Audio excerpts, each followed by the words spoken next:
अभी तो हम टाइम मैनेजमेंट की अहमियत, इसकी रुकावटें और इस तरह की बातों को डिस्कस कर रहे थे। अब अगले स्टेप पर आते हैं। टाइम मैनेजमेंट सीखने और सिखाने के जो रवायती तरीके हैं वो आज से पहले 3 थे, फिर कुछ अर्सा पहले एक नया तरीका जिसे लाइफ का लीडरशिप का तरीका कहा गया वो कहा गया। पहला तरीका जिसे फर्स्ट जनरेशन भी कहा जाता है, इस तरीके में आप चेक लिस्ट बनाते थे। आप लोग जो काम करने होते थे उनकी लिस्ट बनाते थे। आज भी हम लोग बनाते हैं कि जो काम करने हैं उसकी लिस्ट बनाते हैं कि ये काम करना है, ये काम करना है, ये काम करना है। फिर जो काम हो जाए उसके आगे टिक कर देते हैं, चेक लिस्ट, ये हो गया, ये हो गया, ये हो गया। ऐसा करते हैं ना?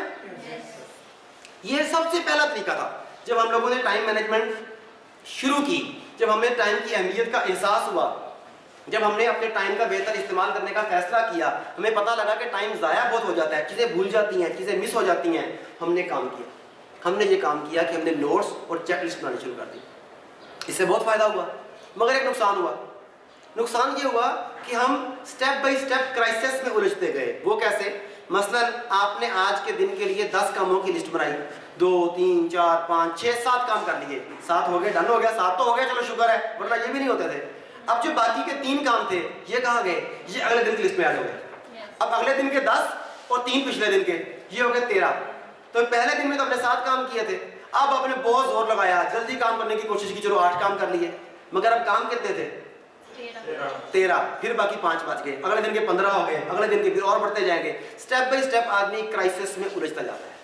लेकिन ये नुकसानदेह नहीं है, फायदा है ना बनाने से। जो नहीं बनाता उसके 10 के 10 ही नहीं होते। तो ये पहला स्टेप था। जब लोगों ने देखा कि इसमें कई काम रह जाते हैं, बड़ी प्रॉब्लम आ जाती है, तो अब उसका अगला दौर, अगली जनरेशन आई, उसमें उन्होंने कहा इसकी प्लानिंग की जानी चाहिए, प्रेपरेशन की जानी चाहिए। प्लानिंग और प्रेपरेशन किया। मसलन अगर मैंने शहर के इस तरफ कुछ काम करने हैं तो व्हाई नॉट मैं इस तरीके से अपने टाइम को मैनेज करूं कि शहर के इस तरफ वाले काम सारे के सारे एक वक्त में हो जाए, इस तरफ वाले काम सारे के सारे एक वक्त में हो जाए। ये पॉसिबल था ना? उसमें वो पहले से मंसूबा बनाते हैं कि मैंने क्या, कैसे और कब करना है। इसमें भी बड़ी अच्छी अच्छी क्वालिटीज थी, मगर इसमें एक चीज सामने आई कि तरजीहात का तयन नहीं था। हमें ये नहीं पता था कि लाइफ की प्रायोरिटी क्या है। जो काम सामने है उस काम को सामने रखते हुए हम लोगों ने टाइम को मैनेज करना शुरू कर दिया।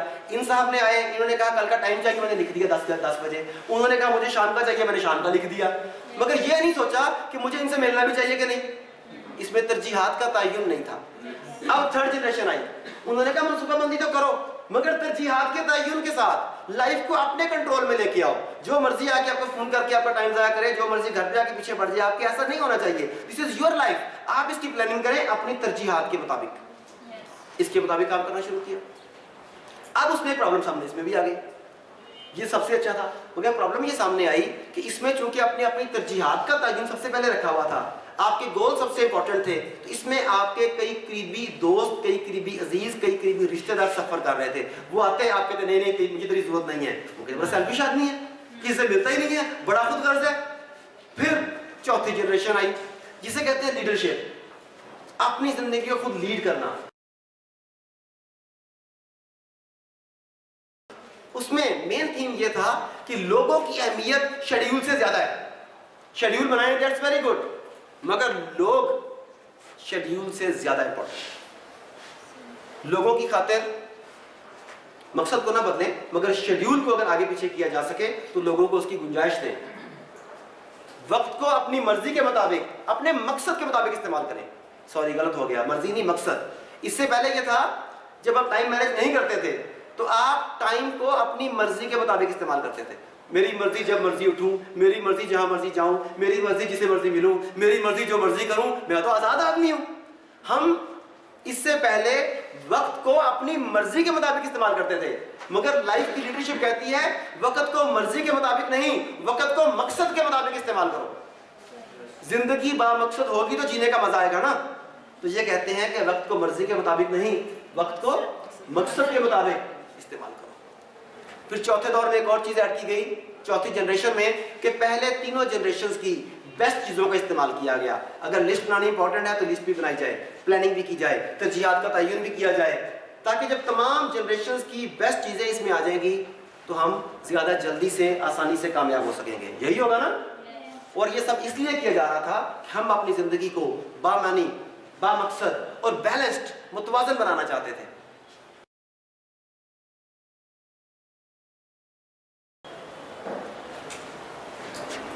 यहाँ तक बेशुमार लोग काम करते हैं, इन चीज़ों को मैनेज कर रहे हैं, किताबें भी अवेलेबल है इस बारे में, लोग पढ़ते हैं, देखते हैं। मगर कामयाब लोगों की खास क्वालिटी है, वो बाकी लोगों से एक कदम आगे होते हैं। कामयाब लोग बाकी लोगों से एक कदम आगे होते हैं, तो हमें भी बाकी लोगों से एक कदम आगे जाना चाहिए ना। यस। तो फिर हमें तमाम कामयाब लोगों की तरह, तमाम लीडर्स की तरह एक कदम आगे जाने के लिए अपने आप से चंद बुनियादी सवाल पूछने होंगे।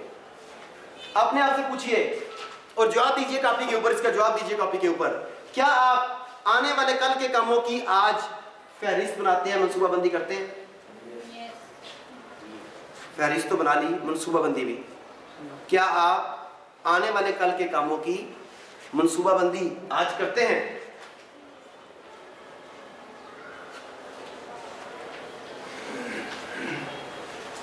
अगला कंसेप्ट बड़ा मजे का है। ये कंसेप्ट मारूफ ट्रेनर ब्रायन ट्रेसी ने दिया।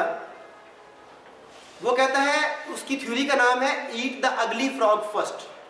बदसूरत मेंढक को कौन कौन खा सकता है, ये उसका सवाल था। इसमें एक्सप्लेन करता हूं कि कैसे।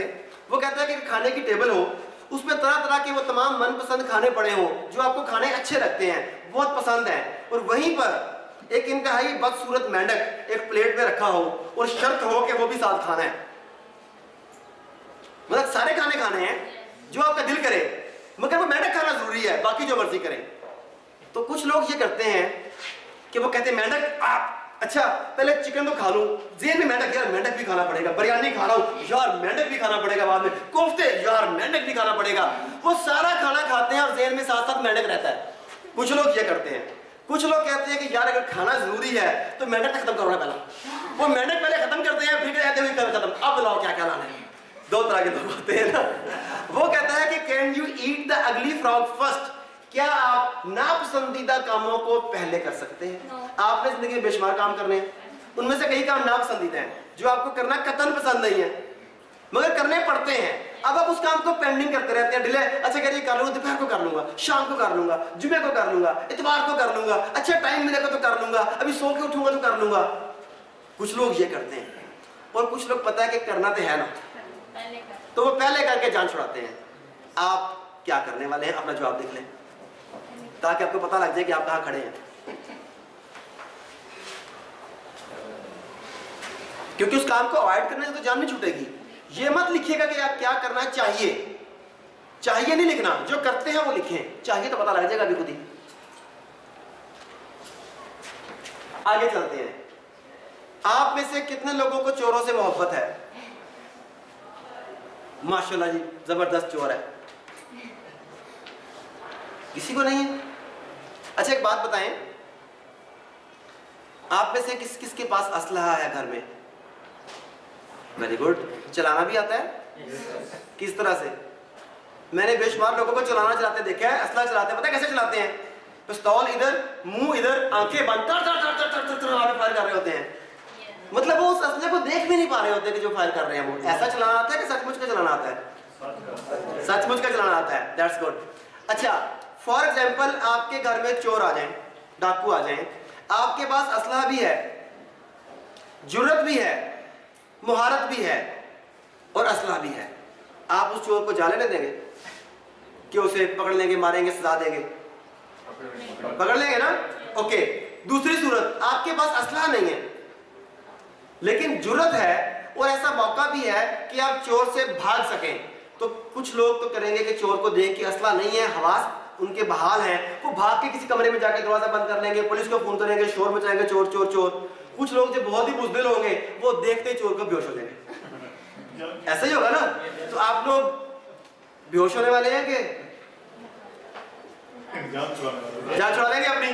चले, इसमें हो गए। तीसरी सूरत, जुर्रत भी नहीं है, बेहोश हो गए, चोर को देख के आवाज पास्ता हो गया, चलो कोई बात नहीं, चोर आया चोरी करके चला गया। आपने कहा जान तो बच गई ना मेरी, आपने शुक्र किया। फिर 4-5 दिन के बाद आप बाजार से जा रहे थे, रास्ते में से वो चोर आ गया, आपने उसे देख लिया बाजार में। अब जरा सी की हिम्मत बरकरार हो तो शायद आप पुलिस को फोन करें कि चोर वो जा रहा है, ठीक है। अगर आप बहुत ही डरे हुए हैं तो शायद आप लोग फटाफट रास्ता बदल लें, मुंह परे करने का, ये मनहूस कहां से आ गया, मुंह परे कर लो। कुछ लोग ये करेंगे। आप में से कोई ऐसा भी करेगा कि भागा भागा चोर के पास जाए, सीने से लगे, भाईजान बड़ा मजा आया था उस दिन आप आए थे, मैंने ना ज्वेलरी का सेट नया लिया है, अब कब तशरीफ लाएंगे दोबारा आप? ऐसा भी करेगा कोई? क्यों भाई? आप जांच करा रही हैं, ठीक है ना।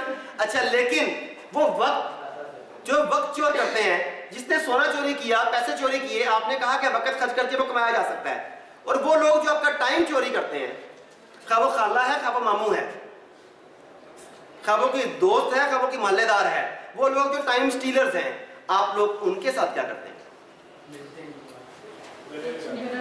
गले लगा लगा के मिलते हैं जी। और जी बेटा खाला आई है, इनके लिए केक लेके आओ, खाने पकाते हैं उनके लिए, ठीक है ना। तो बताइए कि अगर उन चोरों के साथ ऐसे निपटना चाहिए तो टाइम चोरों के साथ कैसे निपटना चाहिए? फैसलाबाद में एक आदमी ने मुझे फ़ोन किया, 5-7 साल पुरानी बात है ये। फैसलाबाद से एक आदमी ने फ़ोन किया, मुझे कहता है कि मैं आपसे ना टाइम लेना चाहता हूँ, मैंने कोई मीटिंग करनी है। तो मेरे पास टाइम नहीं करेगा, मैं तो बिजी हूँ अभी। तो मैंने कहा तुम इतने दिन बाद, 5 दिन के बाद कोई दिन फ्री था, आ जाना। कहता सर मैं सरकारी मुलाजम हूँ, मेरी छुट्टी सिर्फ संडे को होती है, मैं तो सिर्फ संडे को आ सकता हूँ, तो संडे को मुझे क्या टाइम दें। अब मेरा संडे तो हमेशा बिजी होता है क्योंकि मैंने ट्रेनिंग्स करवानी होती हैं, संडे नहीं था। तो मैंने कहा कि फिर मुझे पूछ लिया करो, कभी कोई संडे खाली हुआ तो मैं टाइम दे दूंगा। तकरीबन 3 महीने वो आदमी मुझे फ़ोन करता हर फ्राइडे सैटरडे को टाइम लेने के लिए, मैं कहता टाइम नहीं है। 3 महीने के बाद एक दिन ऐसा आया कि मेरा संडे फ्री था, उसने टाइम मांगा। तो मैंने कहा हाँ कल फ्री है, तुम ऐसे करना कि 12 बजे तक आ जाना, तो 12 से 1 सवा 1 तक का टाइम मैं तुम्हें दे दूंगा, फिर मैंने कहीं और निकलना है। सर बहुत बहुत शुक्रिया आपका, बड़ी मेहरबानी आपकी। वो जनाब उसने फ़ोन पर ही सारे मक्खन के दरिया बहा दिए। खैर अब वो मुकर्ररा दिन उसे मैंने 12 बजे बुलाया था, वो कि 12:20 पे तशरीफ़ लाए साहब। वो आए, सलाम दुआ लेने के बाद मैंने उन्हें बैठाया, मैंने उनसे पूछा कि आप क्या पीना पसंद करेंगे। उन्होंने जो बताया मैं वो घर कहने के लिए गया। जैसे ही अंदर वापस पहुंचा हूँ मैं, तो उनके फ़ोन की घंटी बजी। सर 1 मिनट, जैसे नवीद साहब कह रहे थे ना, कहते 1 मिनट। उन्होंने वो फ़ोन उठाया। अब वो फ़ोन करने के बाद उन्होंने वो नहीं कहा कि नवीद साहब कह रहे थे कि मैं तुम्हारे कॉल करना है। अच्छा फिर अपना सलमा स्कूल चली गई थी, अच्छा नौकरानी घर आ गई थी, अच्छा अब्बा जी दुकान पर चले गए थी। उसने बिला मुबालगा की 7-8 मिनट की गुफ्तगू की।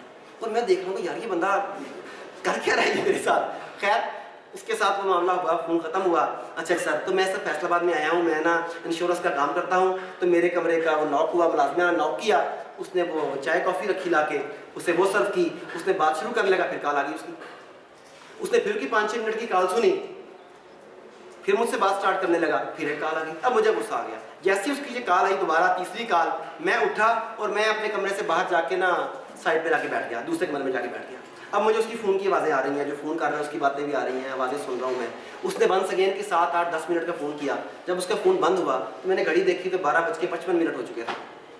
तो मैं अंदर आया, मैं कुर्सी पे बैठा नहीं, मैंने आके ऐसे आगे हाथ लगा दिया। मैंने कहा जी थैंक यू वेरी मच। कहते जी क्या मतलब, टाइम इज़ ओवर, मैंने कहीं जाना है।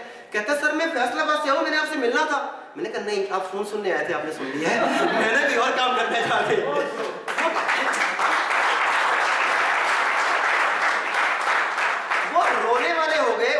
चोटी का जोर लगाया कि मुझे एक मौका दें। तो मैंने कहा भाई तुम्हें एक मौका देने का मतलब है कि 1:15 के बाद मेरी जो पूरे दिन की अपॉइंटमेंट्स हैं वो सारी की सारी खराब होंगी, तो मैं 6 बंदों को खराब करने की बजाय एक आदमी को उसकी अपनी गलती की सजा क्यों ना दे दूं। और क्या यही मामला आप लोगों के साथ भी नहीं होता? तो आज के बाद हमने चोरों के साथ लिखना है, और अभी क्या करते हैं उसका जवाब लिख लें आगे। अगला सवाल जी, रॉकेट आपको पता है स्पीड रॉकेट की कितनी होती है? रॉकेट की स्पीड का पता है ना? आप में से कितने लोग रॉकेट के असूल पे काम करते हैं? हाथ खड़ा करें, शाबाश। रॉकेट के असूल पे काम करने वाले लोग, 1 2। रॉकेट तब काम करता है जब उसकी बॉटम पे आग लगाई जाती है। रॉकेट जो है जब तक उसके नीचे आग ना लगाई जाए रॉकेट फ्लाई नहीं करता। हम में से कई लोग इसी प्रिंसिपल पे काम करते हैं कि जब तक वो क्राइसिस में ना आ जाए उस वक्त तक वो काम के लिए घर से नहीं निकलते। लिख लें बहरहाल जिस प्रिंसिपल पे भी काम करते हैं।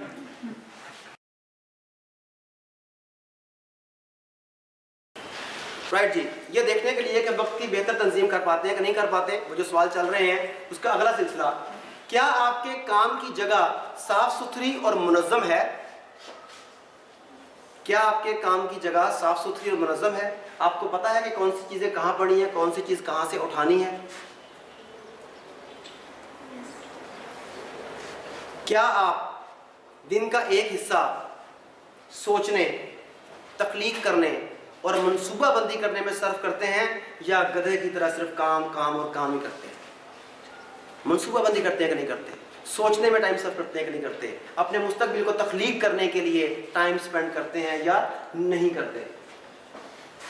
घर में, दफ्तर में जो आपकी ज़रूरत की अशिया है, क्या वो ऐसे ऑर्गेनाइज्ड वे में रखी हुई है कि आपको पता है कि कौन सी चीज़ कहाँ से उठानी है, आपको फ़ौरन मिल जाती है, या आपको चीज़ों को ढूंढने के लिए सर खपाना पड़ता है, मगजमारी करनी पड़ती है, टाइम ज़ाया करना पड़ता है? इन सब के सवालात के जवाब आपने खुद अपने आप को देने हैं, ये किसी ने जवाब नहीं देने। ये आपको पता है कि होना क्या चाहिए, मगर अभी हम तज्जिया कर रहे हैं अपना, अभी अपने आप को इस बात का जवाब दें कि हो क्या रहा है। क्या आप वक्त ज़ाया किए बगैर दफ्तर में या घर में अपनी चीज़ें ढूंढ पाते हैं या नहीं? जी जवाब दे लिए। सर फखर से बुलंद हो गया? नहीं हुआ? अच्छा चलें।